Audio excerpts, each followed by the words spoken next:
Thank you very much. As you rightly said, we, as a commission, recommend that we stagger the elections so that we have two sets of elections. We have county elections and national elections. County, of course, we have the MCS, you have the governors, and and then national, those who come to parliament. Why? Because our staff get fatigued. We have the polling starting from 6 in the morning to 5 in the evening, and then the same polling clerks convert the polling stations into counting stations and count the whole night and for days. And so that fatigue is not good for purposes of having transparent, free and fair elections. We need that one of the reasons we want to stagger is for efficiency and have free and fair elections. Maybe what is the time lag between the two elections, the national and the county elections? Say as part of how many months? I think if we could have, it's my take, we could have 3 months in between, it would be enough to create that recovery of minds. Yeah. And then also remember that this is actually an aspect that is covered by the Constitution, saying that an election should be conducted on the second Tuesday, right? So that means an amendment to the Constitution. Yes, you are right. That means the Constitution has to be amended. Remember, these are proposals arising out of experience in the last election. And it's important to tell Kenyans this is what we went through, and this is what we think is the way forward. So that would involve a constitutional amendment. Yeah. Perhaps to touch on a question that you may not have asked, the issue of cost. The cost of what would be the cost of staggering this election. Most of the costs will be constant. However, the only cost that will come in is the cost of labor that you'll have to pay the people you have hired twice, and also transport costs would increase. But remember, all the other costs are constant. And so, but however much the cost is, it overrides the staggering election to be a better idea. It will override another factor. Yeah. The report we just launched recommends the integration of the national database, system database with, of course, the election register. Are you in essence saying that moving forward, we would actually have citizens automatically enlisted to the voter roll once they are registered, or once they acquire the national IDs?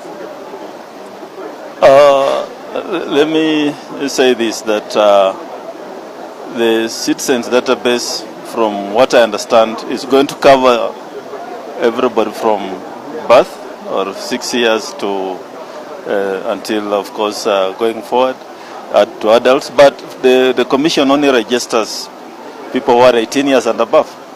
And so the commission will maintain its register. What we are saying is that it will be easy for us to run our register against the citizens database to confirm who is a registered voter or not.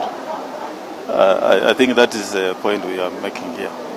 I don't know, Prof, if you want to add on that?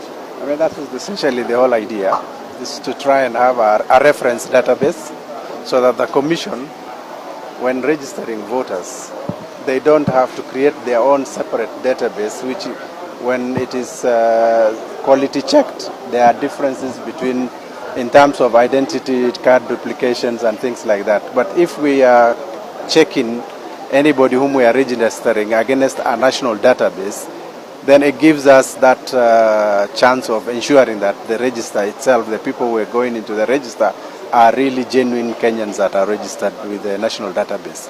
So it's like a quality check and also a benchmark for the Commission's own register. And at the moment, what we are doing is that we register people based on how they bring documents to us, particularly the national ID or the passport.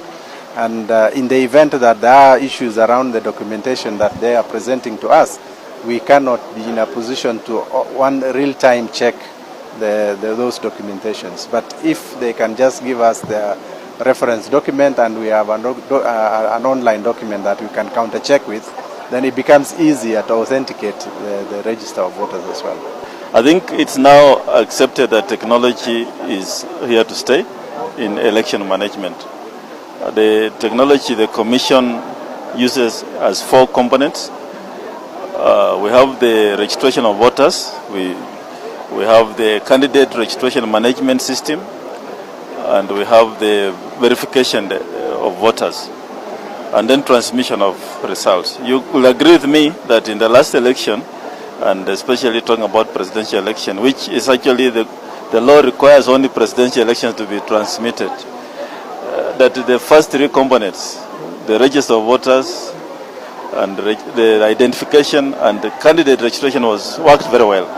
And we only had complaints in the issue of transmission.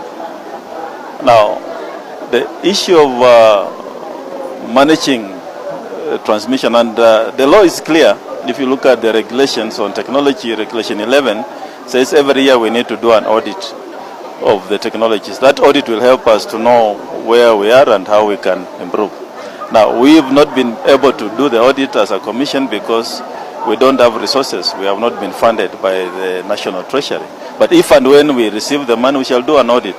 And even the most widely asked question, what happened to the server, I think Kenyans will now know. Because Iebc, we have already done our internal audits. But we need external audit firms to carry out an audit, and they must be paid. And if and when they do so, then I think everyone will know, and an independent report will come out. Now, challenges of technology, of course, you know, is not, we don't procure technology locally. We get from vendors outside. And one of the issues which is captured in, I think, in the report is that we need to, perhaps in future, look at homegrown solutions, train our staff so that there's technology transfer. The problem we went through in the last Supreme Court hearing, and I remember the presidential election, was that our team could not be able to in time to arrange for access to the servers because the guys in France who are still the time difference, and they only managed to do that late in the day. And so we need to look forward as a country, have homegrown solutions to the technology we have.